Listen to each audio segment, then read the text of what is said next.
A very special good evening to all of you. स्वागत है आपका हमारे चैनल स्टडी विद अभिमान में।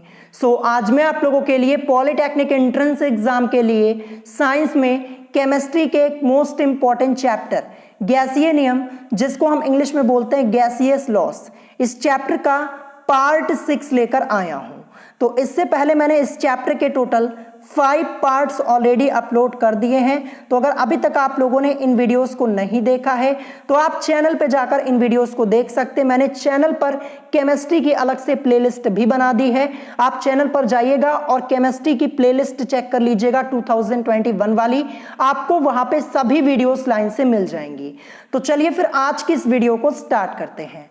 तो इससे पहले पार्ट 5 तक मैंने आपको इस चैप्टर में टोटल 28 क्वेश्चंस ऑलरेडी सॉल्व करवा दिए थे। तो आज की इस वीडियो में हमें यहाँ पे क्वेश्चन नंबर 29 से सॉल्व करना है।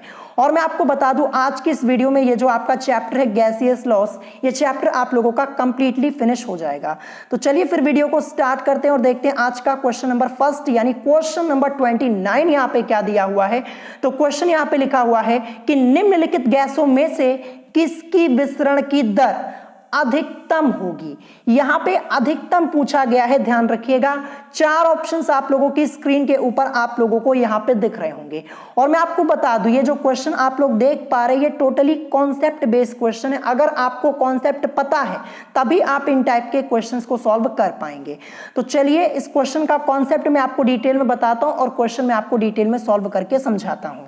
तो देखिए यहाँ पे कॉन्सेप्ट क्या यूज होने वाला, मैंने आपको कई बार बताया है कि R is inversely proportional to 1/√m। ये रिलेशन मैंने आपको कई बार बताया हुआ है। जहां पे m क्या है, m यहाँ पे अणु भार है यानी मॉलिक्यूलर वेट है, और r यहाँ पे क्या है, विसरण की दर यानी रेट ऑफ डिफ्यूजन है। यहाँ पे ये आपको ध्यान रखना है। अब देखिए यहाँ पे m क्या है, अणु भार है। अगर m का मान घटेगा तो R का मान बढ़ेगा, ये आपको ध्यान रखना है। ऐसा क्यों है, क्योंकि यहाँ पे इनवर्सली प्रोपोर्शनल है, आप लोग देख पा रहे होंगे। तो अगर M का मान घटेगा तो R का मान बढ़ेगा। मैं आपको और डिटेल में बता देता हूं। विसरण की दर गैस के अणु भार के वर्गमूल के व्युत्क्रमानुपाती होती है। यह मैंने आपको थ्योरी पार्ट में पहले ही बताया हुआ है कि विसरण की दर गैस के अणु भार के वर्गमूल के व्युत्क्रमानुपाती होती है। यानी इसका मतलब यह हो जाएगा इस क्वेश्चन में कि जिस गैस का अणु भार सबसे कम होगा उसके विसरण की दर उतनी ही अधिक होगी। बस इतना आपको यहां पे समझना था। तो 4 ऑप्शंस आप लोग देख पा रहे हैं, 4 गैसें यहां पे दी गई हैं। इन चारों गैसों में से जिसका अणु भार सबसे कम होगा उसके विसरण की दर उतनी ही अधिक होगी। तो चलिए हम यहां पे अणु भार को कैलकुलेट करते हैं, चेक करते हैं। तो सबसे पहले ऑप्शन ए में दिया है O2। तो O2 का जब हम यहां पे अणु भार निकालेंगे तो हमें क्या मिलेगा, देखिए O2 में O से मतलब हमारा किससे हो जाएगा, ऑक्सीजन से। ऑक्सीजन का अणु भार कितना होता है, 16 होता है, ठीक है, 16। और 2 ऑक्सीजन है, क्योंकि O2 लिखा हुआ है तो 2 × 16 हो जाएगा, यानी अणु भार हमें इसका क्या मिलेगा, 32 मिलेगा। अब इसके बाद ऑप्शन बी में दिया है CO2। तो CO2 में यहाँ पे ऊपर साइड में लिख देता हूँ, CO2 मैंने लिख दिया। CO2 में C से मतलब कार्बन से, और कार्बन का अणु भार जो होता है वो होता है 12। तो मैं यहाँ पे लिख देता हूँ 12, ये मैंने यहाँ पे लिख दिया। फिर इसके बाद प्लस का साइन, O2 लिखा है, O2 का अभी हमने निकाला 32 होता है, तो सीधे सीधे मैं यहाँ पे 32 लिख देता हूँ। 32 12 ऐड करेंगे तो आपको यहाँ पे 44 यानी 44 मिलेगा। ये हमने यहाँ पे निकाल लिया, ठीक है। फिर उसके बाद दिया है NH3। तो NH3 का मैं यहाँ पे नीचे सॉल्व कर रहा हूं। तो NH3 में N से मतलब नाइट्रोजन से, नाइट्रोजन का अणु भार जो होता है वो 14 होता है। फिर इसके बाद प्लस का साइन, H3। देखिए H से मतलब हाइड्रोजन, हाइड्रोजन का अणु भार 1 होता है, क्योंकि यहाँ पे 3 हाइड्रोजन है तो 3 × 1 = 3 हमें मिलेगा। तो आगे हम यहाँ पे क्या लिखेंगे, 14 और प्लस 3 ऐड करेंगे 17 हमें यहाँ पे मिलेगा, ठीक है। फिर लास्ट में यहाँ पे N2 दिया है, N2 इसको सॉल्व करेंगे। N2 में N से मतलब नाइट्रोजन, नाइट्रोजन का अणु भार होता है 14, और कितने नाइट्रोजन, 2 है यहाँ पे, तो 2 × 14 यानी 28 ये आपको मिलेगा, ठीक है। अब देखिए चारों जो गैसें यहां पे दी गई थी, चारों का अणु भार हमने यहां पे कैलकुलेट कर लिया। अब इन चारों में से किसका अणु भार सबसे कम है, तो आप लोग देख पा रहे होंगे जो NH3 है, NH3 किसका फॉर्मूला होता है, अमोनिया का। देखिए NH3 का जो अणु भार है ये सबसे कम है, और मैंने आपको क्या बताया था अभी कि यहां पे जिस गैस का अणुभार सबसे कम होगा उसके विसरण की दर उतनी ही अधिक होगी। तो ऑप्शन के अकॉर्डिंग यहां पे जो NH3 है इसका अणुभार सबसे कम है जो कि 17 है, और इसके अलावा देखिए O2 का 32, CO2 का 44 और N2 का यहां पे 28 है। तो सबसे कम यहां पे NH3 का, तो इसके विसरण की दर क्या हो जाएगी, अधिकतम हो जाएगी। तो करेक्ट आंसर NH3 होगा। ऑप्शन सी इस क्वेश्चन का करेक्ट आंसर हो जाएगा। मैंने आपको ये क्वेश्चन इतना डिटेल में क्यों सॉल्व करके बताया, क्योंकि आपको कॉन्सेप्ट जानना जरूरी है। क्योंकि जब आपके एंट्रेंस एग्जाम में ये क्वेश्चन आएगा तो ये जो ऑप्शंस आप लोग देख रहे हैं ये ऑप्शंस आपको नहीं देखने को मिलेगा, यहां पे कुछ और आपको लिखा हुआ मिलेगा। तो आपको कॉन्सेप्ट पे फोकस करना है। अगर इस टाइप के क्वेश्चंस को आप रटेंगे तो आपके लिए ही प्रॉब्लम होगी। आपको सिर्फ कॉन्सेप्ट पे फोकस करना, तभी आप इन टाइप के क्वेश्चंस को सॉल्व कर पाएंगे। ये आपकी बुक का क्वेश्चन है तो आप लोग यहां बड़े आसानी से यहां पे आप लोगों ने आंसर कर दिया। जैसे मैंने यहां पे क्वेश्चन रखा वैसे ही आप लोगों ने आंसर कर दिया, लेकिन ऑप्शंस यहां पे चेंज आपको मिलेंगे, ध्यान रखिएगा। तो ऑप्शन सी इस क्वेश्चन का करेक्ट आंसर हो जाएगा। चलिए इसके बाद देखते हैं नेक्स्ट क्वेश्चन, क्वेश्चन नंबर 30। तो क्वेश्चन नंबर 30 ये भी आपका मोस्ट इंपॉर्टेंट है। जो ऊपर का रहा है 29, क्वेश्चन नंबर 29 ये भी मोस्ट इंपॉर्टेंट है, और क्वेश्चन नंबर 30 ये भी। तो क्वेश्चन यहां पे लिखा है कि दो गैसों के विसरण की गतियों का अनुपात 4:6 है, तो गैसों के अणुभारों में अनुपात होगा, ये हमसे पूछा गया है। तो चलिए इस क्वेश्चन को सॉल्व करना स्टार्ट करते हैं। हम यहां पे यूज करेंगे ग्राहम के विसरण के नियम का। तो ग्राहम के विसरण के नियम अनुसार R1 अपॉन में R2 is equal to under root के अंदर M2 अपॉन में M1। ये रूल मैंने आपको ऑलरेडी थ्योरी पार्ट में डिटेल में पढ़ाया हुआ है और आपको बताया हुआ है। जिन स्टूडेंट्स ने थ्योरी पार्ट को पढ़ा है उनको बड़े आसानी से यहां पे समझ में आएगा। तो देखिए हमें क्वेश्चन में क्या दिया, दो गैसों के विसरण की गतियों का अनुपात, यानी R1 रेशियो R2 की वैल्यू हमें 4:6 ये दी गई है। हम यहां पे लिख सकते हैं R1 upon R2 is equal to 4/6, यानी R1 की जगह 4 और R2 की जगह 6 आपका आ जाएगा। और हमें यहां पे निकालना है गैसों के अणुभारों में अनुपात होगा, यानी M1 रेशियो M2 की वैल्यू को हमें यहां पे फाइंड आउट करना है। तो चलिए क्वेश्चन को हम यहां पे सॉल्व करना स्टार्ट करते हैं। तो R1 और अपॉन में R2 इसकी जगह क्या आएगा, 4/6 आ जाएगा। अभी ऊपर ही मैंने आपको समझा दिया, रेशियो आपको क्वेश्चन में दिया है। तो R1 की जगह 4 और R2 की जगह 6 हो जाएगा, और is equal to under root के अंदर आपका M2 अपॉन में M1, ये एज इट इज रहेगा क्योंकि इसको अभी हमें फाइंड आउट करना है। अब आगे सॉल्व करेंगे तो क्या हो जाएगा, दोनों पक्षों का हम यहां पे वर्ग कर देंगे। ठीक है, दोनों पक्षों का वर्ग करने पर वर्ग करेंगे तो देखिए 4 का स्क्वायर 16 और 6 का 36 हो जाएगा। और यहां पे देखिए ये अंडर रूट लगा है, इसका स्क्वायर करेंगे तो रूट यहां से हट जाएगा, M2 अपॉन में M1 ये हमें मिल जाएगा। अब आगे सॉल्व करते हैं इसको। तो देखिए 4 4 जा 16 होता है, 4 9 जा 36 होता है, यानी 4/9 अगले स्टेप में आपको मिलेगा is equal to M2 upon में M1, ये आपका एज इट इज रहेगा। यहां तक आप समझ गए होंगे। इसके आगे के स्टेप को बहुत ही ध्यान से समझिएगा, क्योंकि हमें यहां पे M1 रेशियो M2 की वैल्यू को निकालना है। तो अगले स्टेप में क्या होगा, अगले स्टेप में M1 आएगा ऊपर और M2 जाएगा नीचे। देखिए M2 अपॉन में M1 था, लेकिन अगले स्टेप में क्या हो जाएगा, M1 ऊपर M2 नीचे। यानी आगे सॉल्व करेंगे तो देखिए M1 की जगह आपका आएगा 9 यानी 9, और M2 की वैल्यू देखिए यहां पे क्या थी, 4 थी, तो यहां पे 4, यानी M1 रेशियो M2 की वैल्यू जो हमें मिलेगी वो क्या मिल जाएगी, वो हमें मिलेगी यहां पे 9:4, क्योंकि देखिए M1 अपॉन M2 की वैल्यू 9/4, या फिर हम इसको लिखेंगे M1 रेशियो M2 यानी रेशियो के फॉर्म में, तो 9:4 यही इस क्वेश्चन का करेक्ट आंसर हो जाएगा। आई होप आपको ये क्वेश्चन बड़े आसानी से समझ में आ गया होगा। तो देखिए आगे मैंने सॉल्व किया था M1 अपॉन M2 यानी 9/4, फिर M1 रेशियो M2 सॉल्व करने पर 9:4 यही इस क्वेश्चन का करेक्ट आंसर हो जाएगा। चलिए ऑप्शन में चेक करते हैं कहां पे दिया है। तो ये दिया है ऑप्शन बी में, तो ऑप्शन बी इस क्वेश्चन का करेक्ट आंसर हो जाएगा। तो ये भी आपका कॉन्सेप्ट बेस्ड क्वेश्चन है। अगर आपको रूल पता होगा, फॉर्मूला पता होगा, बड़े आसानी से आप लोग क्वेश्चन को सॉल्व कर पाएंगे। मैं यहां पे ये देखता हूं कि जैसे मैं यहां पे क्वेश्चन रखता हूं उसके 1 2 या फिर 5 सेकंड के अंदर आप लोग यहां पे आंसर करना स्टार्ट कर देते हैं। ठीक है, मैं आप लोगों को बता दूं, पहले आप लोग क्वेश्चन को अच्छे से पढ़ा कीजिए, समझा कीजिए यहाँ पे क्वेश्चन में पूछा क्या जा रहा है, फिर उसके बाद सॉल्व करके आंसर किया कीजिए। यही आप लोग गलती करते हैं। मैं आपको बता दूं, इससे पहले लास्ट डे जब मैंने आप लोगों की क्लास ली थी तो वहां पे मैं आप लोगों को प्रीवियस ईयर के क्वेश्चन सॉल्व करवा रहा था।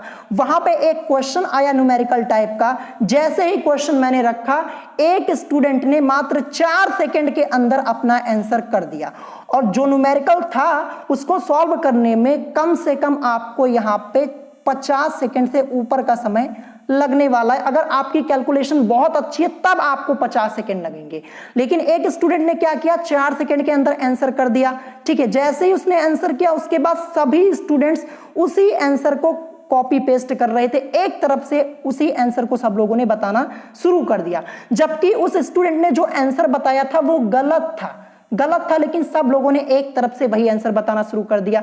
मतलब आप लोग क्वेश्चन को पढ़ते ही नहीं है। मैं क्वेश्चन रखता हूं, 3 सेकंड के अंदर, 4 सेकंड के अंदर आंसर करने लगते हैं। पहले क्वेश्चन को देखिए क्या पूछा जा रहा है, सॉल्व कीजिए तब आंसर कीजिए। मैं ये मान ही नहीं सकता हूं कि कोई स्टूडेंट न्यूमेरिकल को यहाँ पे जो कि 50 सेकंड से ऊपर का समय लगने वाला है वो 2 सेकंड के अंदर सॉल्व कर देगा, नहीं कर पाएगा। आप लोग क्या करते हैं, क्वेश्चंस को रट लेते हैं बस, और वहां पे नंबर जो वैल्यूज थी वहां पे चेंज थी।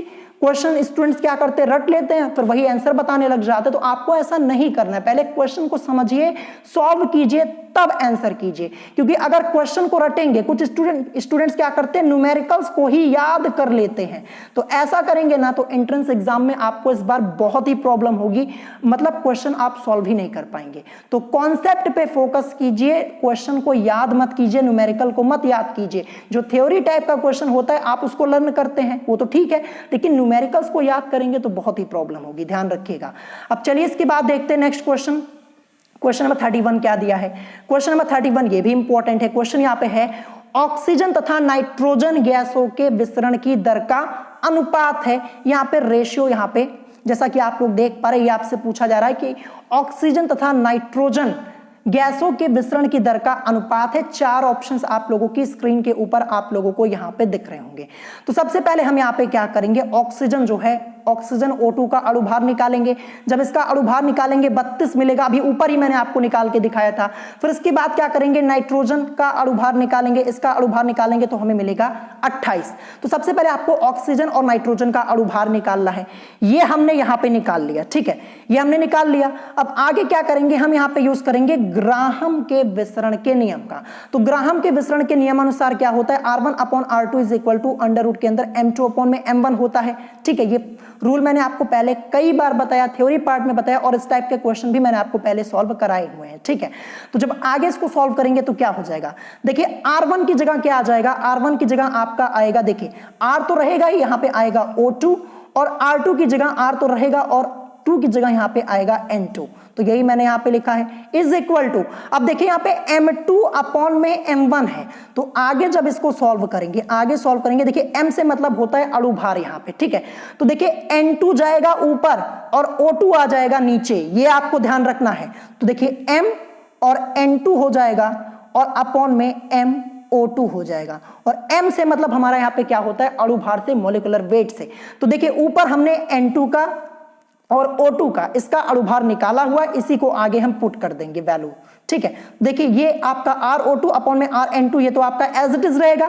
अब इसके बाद देखिए MN2 की जगह क्या आ जाएगा, MN2 की जगह ये आपका आ जाएगा, जैसा कि आप लोग देख पा रहे 28, क्योंकि इसी का हमने यहाँ पे निकाला हुआ है, अणुभार N2 का ही तो निकाला है। तो N2 की जगह, और M से मतलब होता है मॉलिक्यूलर वेट यानी अणुभार, और N2 का निकाला है तो 28 यहाँ पे हो जाएगा, और MO2 की जगह यानी यहाँ पे O2 का अणुभार जो हमने निकाला है 32, ये लाके हम यहाँ पे रखेंगे, तो यहाँ पे लाके रखा 32, जैसा कि आप लोग देख पा रहे होंगे। अब आगे सॉल्व करेंगे, RO2 अपॉन में RN2, ये तो एज इट इज रहेगा, इज इक्वल टू, अब देखिए यहाँ पे ये 2 1 जा 2, 2 4 जा 8, 2 1 जा 2, 2 6 जा 12, 2 7 जा 14 और 2 8 जा 16, यानी क्या मिलेगा लास्ट में, अंडर रूट के अंदर हमें 7 और अपॉन में 8 मिलेगा, जैसा कि आप लोग देख पा रहे होंगे। ठीक है, अगर फिर आप रेशियो में लिखना चाहते हैं तो ऐसे अंडर रूट के अंदर 7:8 ऐसा तो लिखा नहीं जाएगा, तो ऐसे ही आपका यहाँ पे आ जाएगा। देखिए ये जो अंडर रूट के अंदर 7/8, और इसी फॉर्म में आपका ऑप्शन भी दिया है, तो यही आपका इस क्वेश्चन का करेक्ट आंसर हो जाएगा। तो यहाँ पे करेक्ट आंसर होगा ऑप्शन ए। तो ये भी क्वेश्चन आपका इंपॉर्टेंट है। देखिए इस चैप्टर में आपके मैक्सिमम न्यूमेरिकल्स ही दिए गए हैं और आपको अच्छे से पढ़ लेना है। न्यूमेरिकल्स आपको जरूर देखने को मिलेंगे आपके एंट्रेंस एग्जाम में। और एक बार मैं आपको फिर से बता दे रहा हूं, अगर आप न्यूमेरिकल्स को याद करेंगे आपको बहुत ही प्रॉब्लम होगी, जब एंट्रेंस एग्जाम देंगे उस दिन आपको पता चलेगा। और दूसरी बात, अपने टाइम की कदर कीजिए, ठीक है। अगर आपको टाइम ज्यादा मिला है, देखिए आप चाहे तो टाइम का वेस्ट कर सकते हैं, आप चाहे तो टाइम का अच्छे से यूज कर सकते हैं। तो आपको टाइम का अच्छे से यूज करना है। अभी आपके पास टाइम है, काफी समय है, आप क्वेश्चंस को सॉल्व कर सकते हैं, प्रैक्टिस कर सकते हैं, क्योंकि एंट्रेंस एग्जाम की डेट अभी कंफर्म हुई नहीं है। अब इसके बाद देखते हैं नेक्स्ट क्वेश्चन, क्वेश्चन नंबर 32। तो क्वेश्चन नंबर 32 आपको अपनी स्क्रीन के ऊपर दिख रहा होगा। देखिए ये आपकी अरिहंत की बुक में ये क्वेश्चन नहीं दिया है, लेकिन आपके एंट्रेंस एग्जाम में पूछा जा सकता है। तो इस क्वेश्चन को सबसे पहले नोट कर लीजिएगा, ठीक है। क्वेश्चन यहाँ पे है कि औसत वेग वर्ग माध्य मूल वेग का, फिर डैश डैश यहां पे लगा है, फिर उसके बाद गुना होता है। यानी औसत वेग वर्ग माध्य मूल वेग का, फिर उसके बाद यहां पे खाली स्थान है, कितना गुना होता है ये आपको यहां पे बताना है। 4 ऑप्शंस आपको अपनी स्क्रीन के ऊपर दिख रहे होंगे। अगर यही क्वेश्चन आपसे आपके एंट्रेंस एग्जाम में 2021 में पूछ लिया जाए ना, तो मैक्सिमम स्टूडेंट्स इस क्वेश्चन के आंसर को रॉन्ग करके आएंगे। तो देखिए मैं आपको बता दे रहा हूं, इस क्वेश्चन को आपको डायरेक्ट लर्न करना है, ठीक है। यहां पे कोई सॉल्व करने की कोई टेक्निक नहीं है कि जबरदस्ती आप इसको सॉल्व कर लेंगे, डायरेक्ट आपको लर्न करना होगा। करेक्ट आंसर होगा ऑप्शन बी, यानी 0.9213, यानी औसत वेग वर्ग माध्य मूल वेग का 0.9213 गुना होता है। क्वेश्चन को नोट कर लीजिएगा, आपसे पूछा जा सकता है, ठीक है। क्योंकि आपकी अरिहंत के बुक में नहीं दिया गया है, तो इस क्वेश्चन को नोट जरूर कर लीजिएगा। और पहले भी कई बार बताया कि सिर्फ अरिहंत की बुक को आप चाहे पूरी बुक अच्छे से याद कर लीजिए, लर्न कर लीजिए। न्यूमेरिकल्स को स्टूडेंट्स यहाँ पे याद कर लेते, चाहे जितना कर लें, अगर ऐसा सोचेंगे कि सभी क्वेश्चन अरिहंत की बुक से मिल जाएंगे, ये पॉसिबल नहीं है।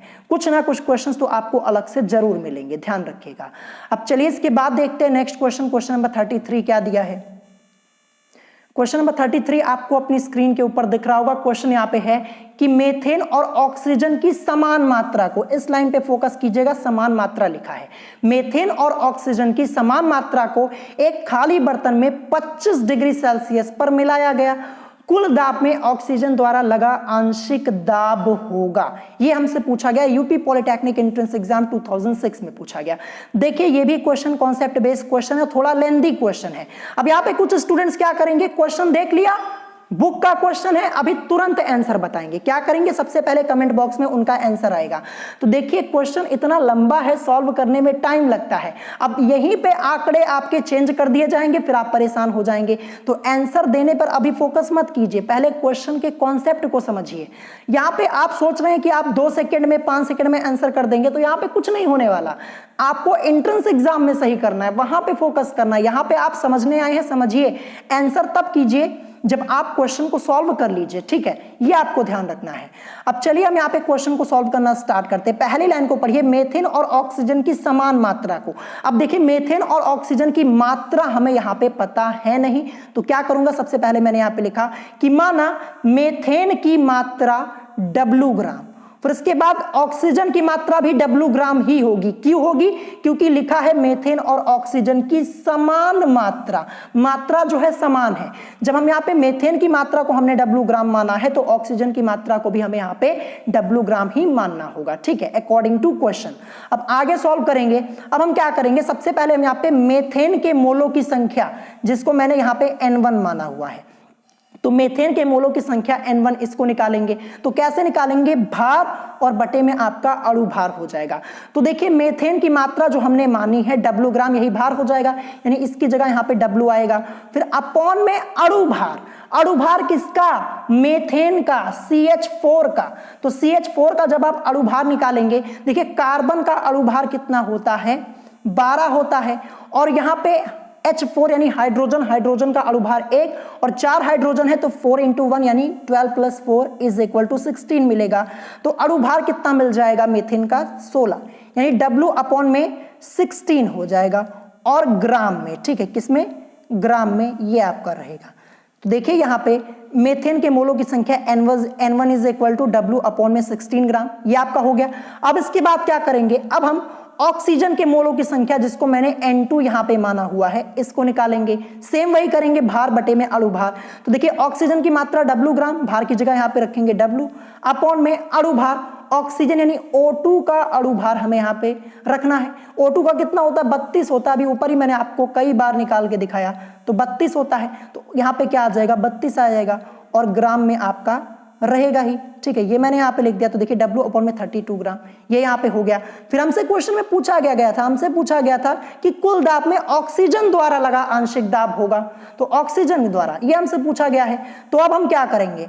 ऑक्सीजन का आंशिक दाब इज इक्वल टू यहाँ पे क्या हो जाएगा?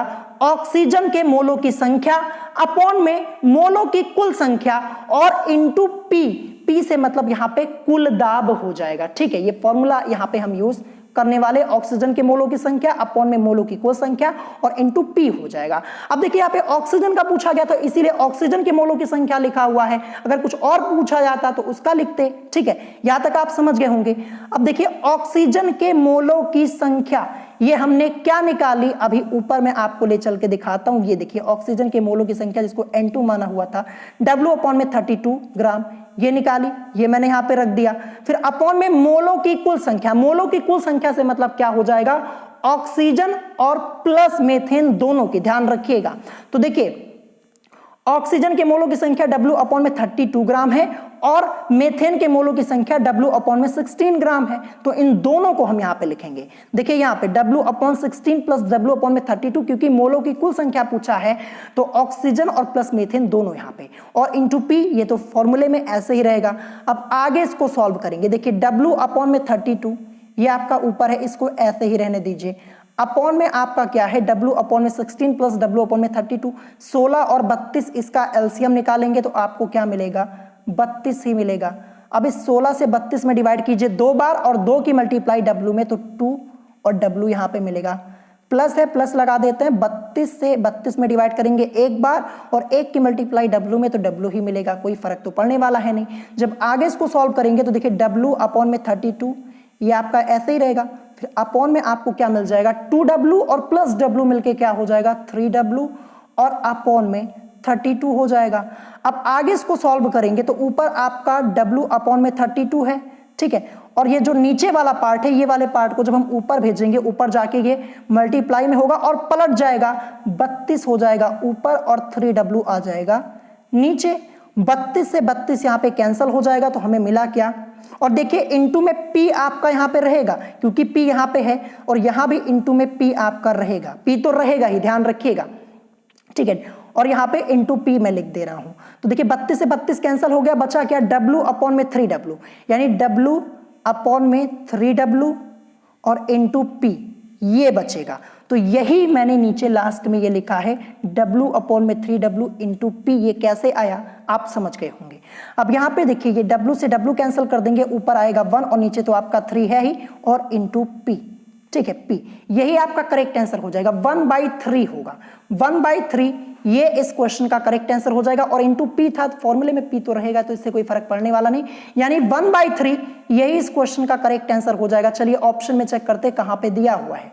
तो ये आपका दिया है ऑप्शन ए में, तो ऑप्शन ए यही इस क्वेश्चन का करेक्ट आंसर हो जाएगा। देखिए सिंपल सा क्वेश्चन है, जो जो चीजें यहाँ पे पूछी गई थी वही वही चीजें आपको सीधे सीधे सॉल्व करते हुए चले जाना था। करेक्ट आंसर ऑप्शन ए मिलेगा आपको 1/3, यानी कुल दाब में ऑक्सीजन द्वारा लगा आंशिक दाब होगा 1/3। सॉल्व करने पर हमें लास्ट में हमें क्या मिला था? यहाँ पे लास्ट में मिला था 1/3 इंटू P, या फिर आप 1/3 ये लिख सकते हैं। तो क्वेश्चन इंपॉर्टेंट है, प्रैक्टिस कर लीजिएगा। देखिए इतना लंबा क्वेश्चन है, आप अच्छे से सॉल्व करेंगे, कॉन्सेप्ट को समझेंगे, थोड़ा टाइम लगेगा। ठीक है, अगर आप इसी क्वेश्चन का आंसर, अभी मैंने रखा क्वेश्चन आपके सामने, 2 सेकंड के अंदर कर दे रहे हैं, 5 सेकंड के अंदर कर दे रहे हैं, तो देखिए इससे कोई फायदा नहीं होने वाला। मुझे पता है कि आपने क्वेश्चन सॉल्व नहीं किया, डायरेक्ट आंसर किया है, तो इससे आपका कोई फायदा होने वाला नहीं, क्योंकि यहाँ पे देखिए जो आंकड़े होंगे वो चेंज कर दिए जाएंगे। ऑक्सीजन की जगह कुछ और आपको लिखा मिल सकता है, मीथेन की जगह कुछ और लिखा हुआ मिल सकता है, क्वेश्चन हो जाएगा चेंज। तो क्वेश्चन को रटेंगे तो आपके लिए नुकसान है। मैं आपको क्वेश्चन यहाँ पे डिटेल में क्यों समझाता हूं? इसलिए समझाता हूं क्योंकि आप यहाँ पे एक बार समझ लें तो दोबारा आप सॉल्व कर पाए। कुछ स्टूडेंट्स ये कहते हैं कि मैं काफी टाइम लेकर क्वेश्चन को समझाता हूं, मतलब डिटेल में क्यों समझाता हूं? तो मैं आपको बता दूं, यही क्वेश्चन मैं चाहूं ना तो ये क्वेश्चन आपका 50 सेकंड के अंदर सॉल्व हो जाता। फिर आपको कुछ नहीं समझ में आता, आप यहां पे आते मैं 50 सेकंड के अंदर क्वेश्चन को सॉल्व कर देता, कुछ नहीं समझ में आता, फिर बाद में यही कहते कि हमें कुछ समझ में ही नहीं आया। और जब डिटेल में बताता हूं तो कुछ स्टूडेंट्स क्या कहते हैं कि डिटेल में इतना क्यों बता रहे हैं, एंट्रेंस एग्जाम में तो बहुत कम टाइम मिलता है। तो मैं आपको बता दूं यहां पे क्लास चल रही है तो यहां पे तो मैं आपको डिटेल में बताऊंगा ही। अब ये आपके ऊपर रहता है कि आप इंप्लीमेंट कैसे करते हैं, सुधार कैसे करते हैं। मतलब 3 से 4 बार प्रैक्टिस करेंगे तो ये क्वेश्चन आप 1 मिनट के अंदर लगा पाएंगे, और प्रैक्टिस करेंगे तो और कम समय में लगा पाएंगे।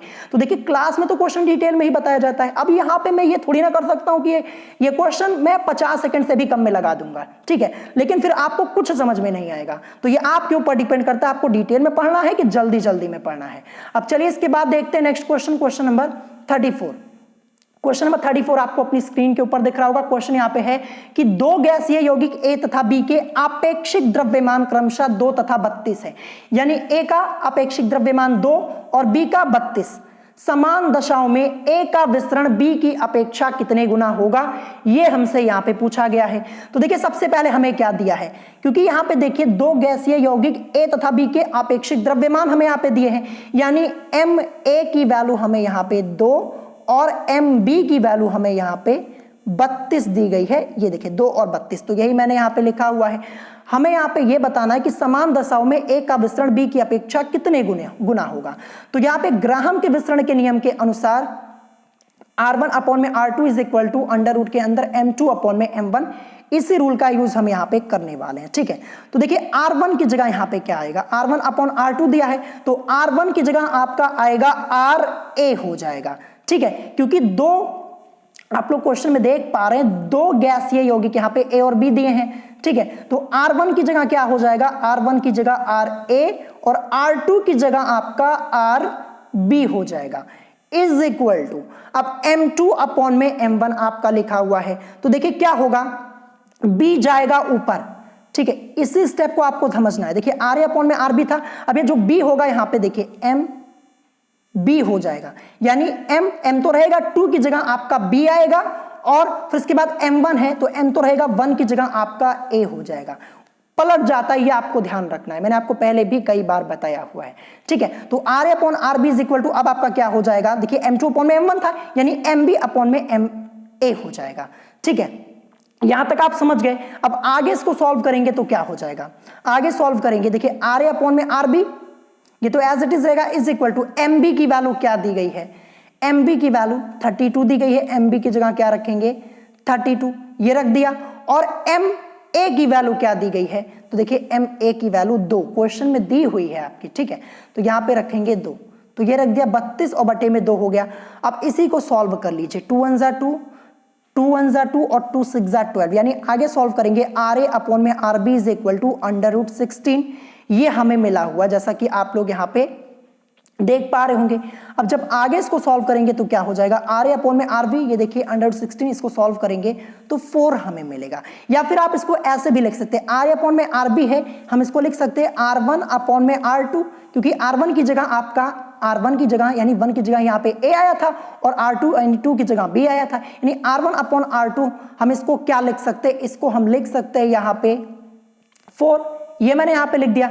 या फिर आगे आप इसको लिखना चाहे तो आप लिख सकते हैं R1 is equal to 4R2, यही इस क्वेश्चन का करेक्ट आंसर हो जाएगा। 4 यही इस क्वेश्चन का करेक्ट आंसर होगा। चलिए ऑप्शन में चेक करते हैं 4 कहां पे दिया है, तो ये दिया है ऑप्शन ए में। तो यहां पे समान दशाओं में ए का विसरण बी की अपेक्षा कितने गुना, 4 गुना, ऑप्शन ए इस क्वेश्चन का करेक्ट आंसर हो जाएगा। तो आई होप आपको ये क्वेश्चन समझ में आ गया होगा, क्वेश्चन इंपॉर्टेंट है, प्रैक्टिस कर लीजिएगा। अब चलिए इसके बाद देखते हैं नेक्स्ट क्वेश्चन, क्वेश्चन नंबर 35 क्या दिया है।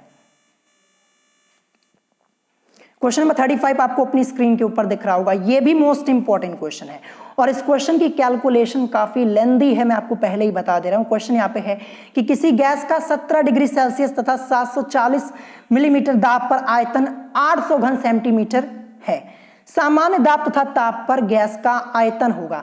देखिए समझिए, सामान्य दाब तथा ताप पर, आपको यहां पर सिर्फ हिंट दे दिया गया है कि सामान्य दाब तथा ताप पर, यानी सामान्य दाब तथा सामान्य ताप पर गैस का आयतन होगा, ये आपको यहाँ पे फाइंड आउट करना है। तो चलिए देखते हैं सबसे पहले क्या क्या चीजें दी गई हैं। सबसे पहले हमें पता है गैस का ताप T1, जो कि दिया 17 डिग्री सेल्सियस।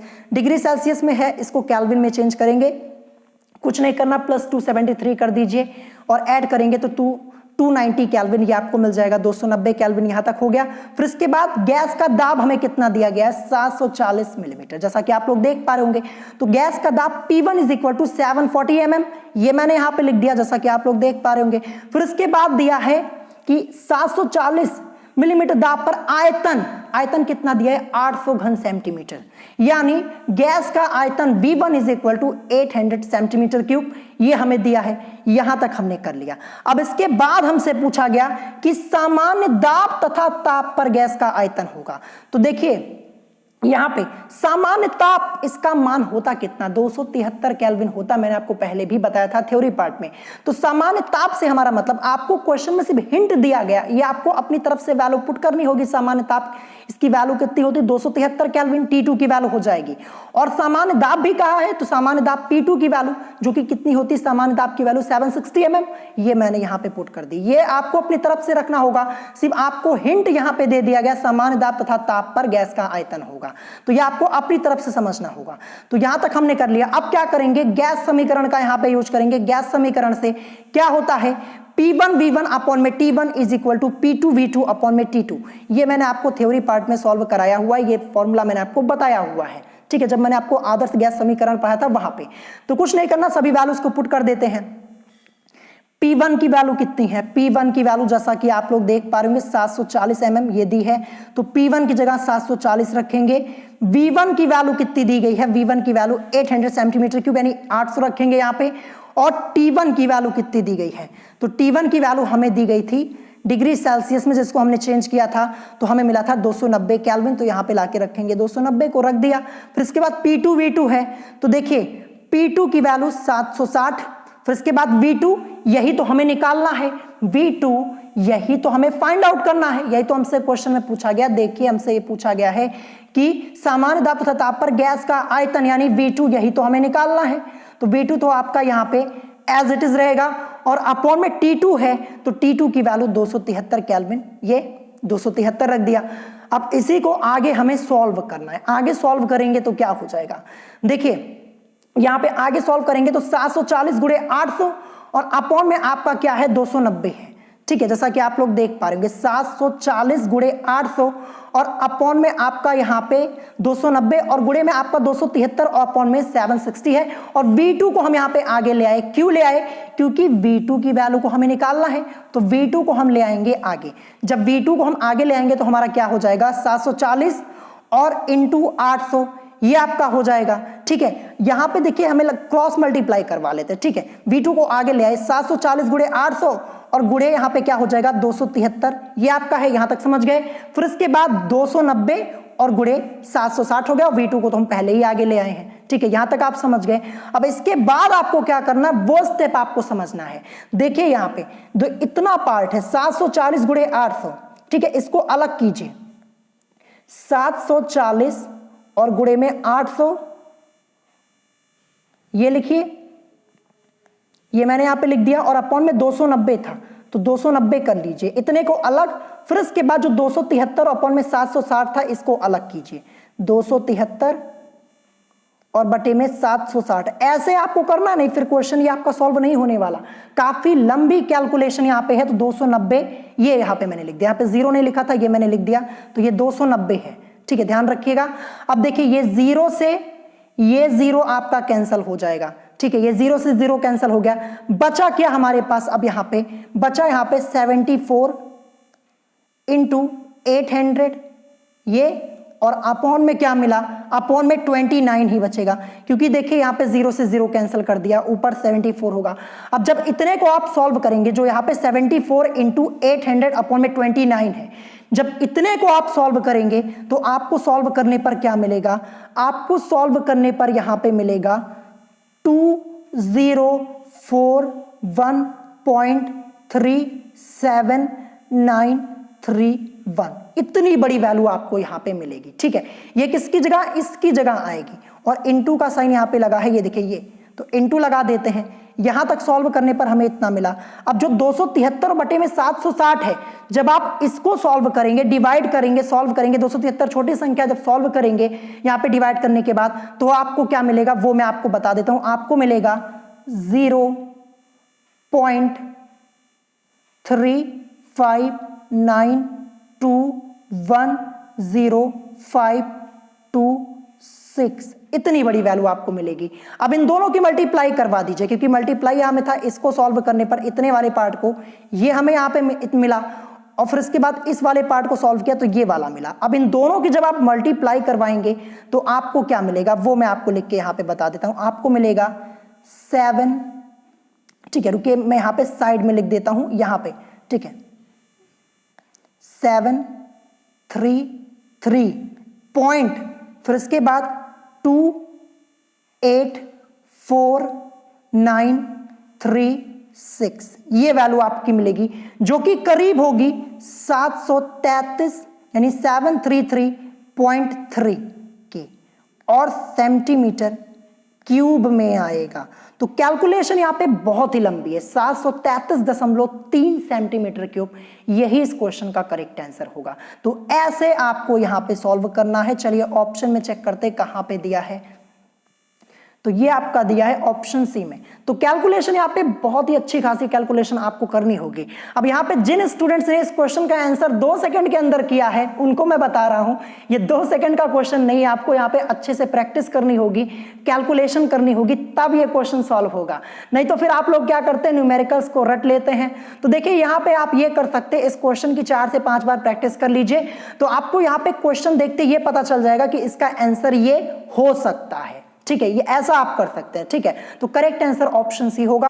चलिए नेक्स्ट क्वेश्चन देखते हैं। यहाँ पे क्वेश्चन नंबर 36 क्या दिया है, तो क्वेश्चन नंबर 36 लिखा है, यदि क्लोरीन का वाष्प घनत्व 36 मान ले और किसी बर्तन में हाइड्रोजन के 25 मिलीलीटर आयतन के विस्तृत होने में 40 सेकंड लगते हैं, तो उसी अवस्था में क्लोरीन के 30 मिलीलीटर के विसरण में समय लगेगा, ये हमसे पूछा गया यहाँ पे।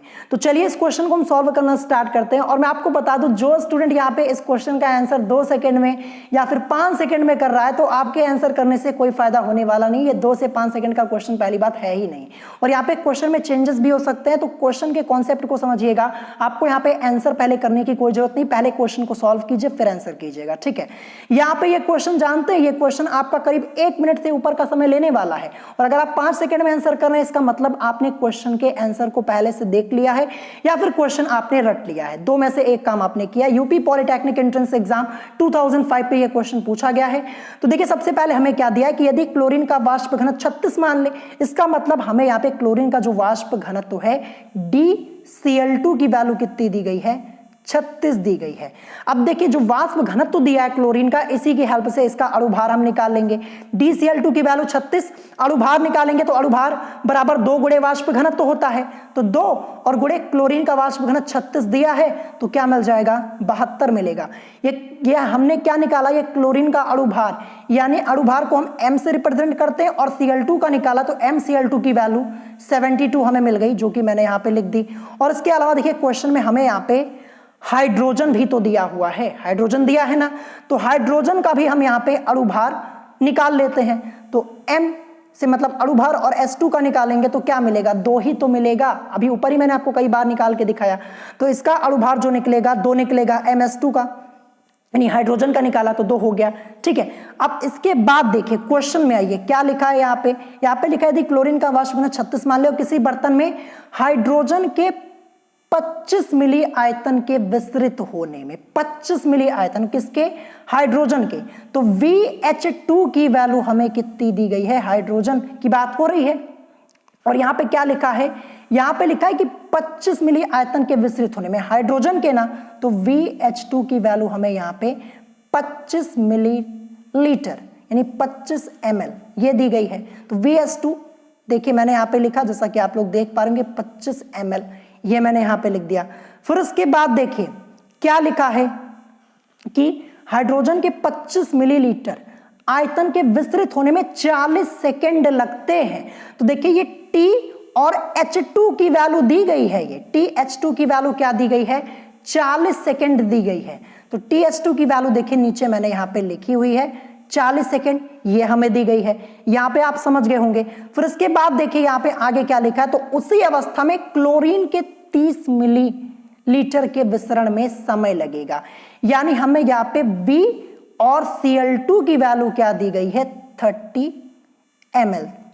और हमसे पूछा गया कि देखिए तो उसी अवस्था में क्लोरीन के 30 मिलीलीटर के विसरण में समय लगेगा, यानी हमें यहां पे क्या निकालना है, समय निकालना है। और किसका निकालना है, TCl2। यही हमें यहां पे क्वेश्चन में फाइंड आउट करना है। देखिए नीचे मैंने यहां पे यही लिखा हुआ है, देखिए VCl2 30 ml और TCl2 इसकी वैल्यू को हमें यहाँ पे फाइंड आउट करना। तो पहले आपको ये समझना होगा कि वैल्यूज कैसे डिसाइड करनी है, तब आगे क्वेश्चन सॉल्व होगा। ये नहीं कि 2 सेकंड में आंसर बता दिया, काम खत्म, सवाल सॉल्व हो गया है, ऐसे नहीं होता है। अब आगे सॉल्व करेंगे तो ग्राहम के विसरण के नियमानुसार मैंने आपको एक रूल बताया हुआ था, V1T2 अपॉन में V2T1 और फिर इज इक्वल टू यहाँ पे, क्योंकि देखिए यहाँ पे हमने ऊपर वेट निकाला, अणुभार निकाला, मोलिकुलर वेट, तो फॉर्मूला हमारा M2 अपॉन M1 के टर्म में यहाँ पे होगा, ध्यान रखिएगा। ठीक है, तो ये मैंने यहाँ पे कर दिया। अब देखिए V1T2 दिया है, V2T1 दिया है और अपॉन में ये अंडर रूट के अंदर M2 अपॉन में M1 दिया है।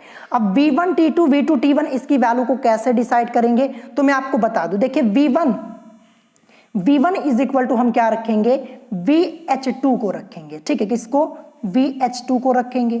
ठीक है, और V2 की जगह हम क्या रखेंगे, V2 की जगह VCl2 को रखेंगे, ये हो जाएगा।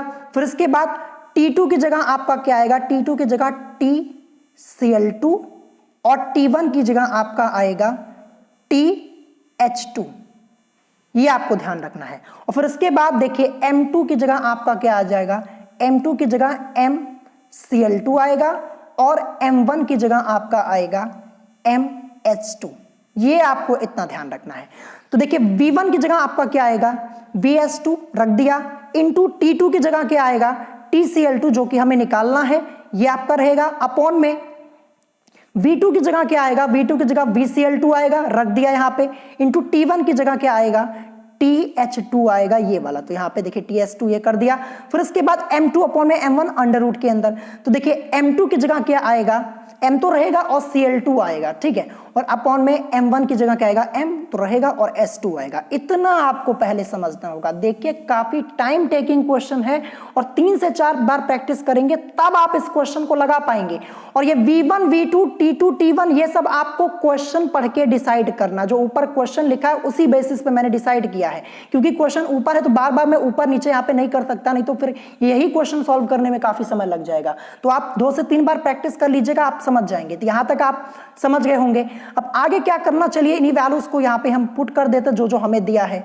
ठीक है, अब VS2 की वैल्यू हमारी 25 है, मैं आपको दिखाता हूं ऊपर चल के। ये देखिए 25 मिलीलीटर दी थी, तो VS2 की जगह 25 रखेंगे, TCl2 निकालना है।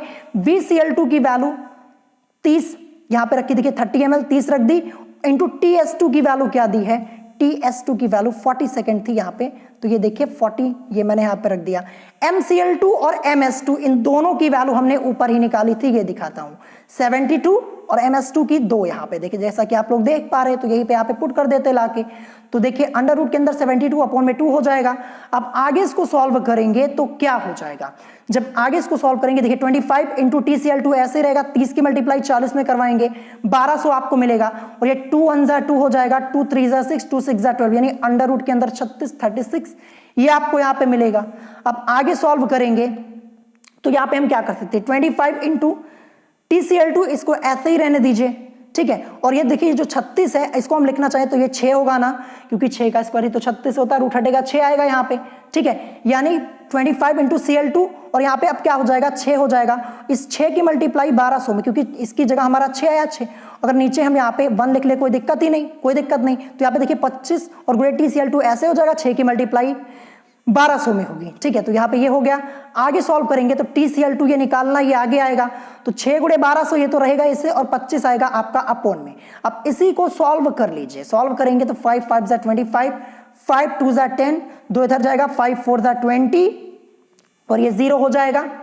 ठीक है, फिर इसके बाद ये 5 1 जा 5, 5 4 जा 20 और 5 1 जा 40, मिला क्या 6 इंटू 48 मल्टीप्लाई करवा लीजिए। मल्टीप्लाई करवाने पर आपको 288 और सेकंड में आएगा क्योंकि हम यहाँ पे t यानी समय निकाल रहे हैं और Cl2 का निकाल रहे थे। TCl2 की वैल्यू 288 सेकेंड ये हमें मिली। तो इतना लंबा ये क्वेश्चन आपका था। चलिए ऑप्शन में चेक करते कहां पे दिया है।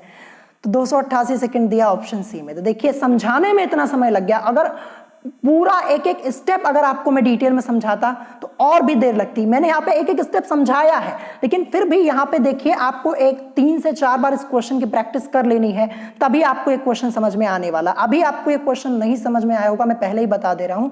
तो 3 से 4 बार प्रैक्टिस कीजिए। और उन स्टूडेंट्स को मैं कहता हूँ जिन्होंने 2 सेकंड के अंदर और 10 सेकंड के अंदर इस क्वेश्चन का आंसर किया है, तो प्लीज आप लोग पहले क्वेश्चन के कॉन्सेप्ट को समझिए, क्वेश्चन को रटिए मत, ठीक है, क्योंकि यहाँ पे वैल्यूज आपको चेंज मिलेंगी। चलिए इस चैप्टर का लास्ट क्वेश्चन हम देख लेते हैं, क्वेश्चन नंबर 37।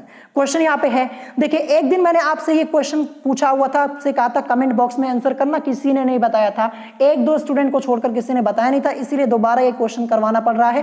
क्वेश्चन यहाँ पे है कि किसी गैस के विसरण की दर निम्न पर निर्भर करती है, परमाणुकता पर, विशिष्ट ऊष्मा पर नहीं होगा, अणुभार पर। ठीक है, करेक्ट आंसर क्या हो जाएगा यहाँ पे, अणुभार पर। ऑप्शन सी इस क्वेश्चन का करेक्ट आंसर हो जाएगा। एंट्रेंस एग्जाम में आया हुआ क्वेश्चन है, 2018 के एंट्रेंस एग्जाम में ये क्वेश्चन पूछा गया था। तो आज की इस वीडियो में ये चैप्टर आप लोगों का कंप्लीटली फिनिश हो गया। पूरा थ्योरी पार्ट इस चैप्टर का पढ़ा दिया, 37 क्वेश्चन भी मैंने आपको अलग से सॉल्व करवा दिए पूरा डिटेल में, ठीक है। अगर इसके अलावा भी आप लोगों का कोई क्वेश्चन होगा तो कमेंट कर दीजिएगा। तो अगर आज की इस वीडियो में आपको कोई बात नहीं समझ में आई हो तो आप मुझसे कमेंट करके पूछ सकते हो। वीडियो पसंद आई हो तो वीडियो को लाइक करना मत भूलिएगा, और साथ ही साथ हमारे चैनल स्टडी विद अभिमान को सब्सक्राइब करना मत भूलिएगा। तो आज की वीडियो में इतना ही, मिलेंगे नेक्स्ट वीडियो में। Thanks for watching.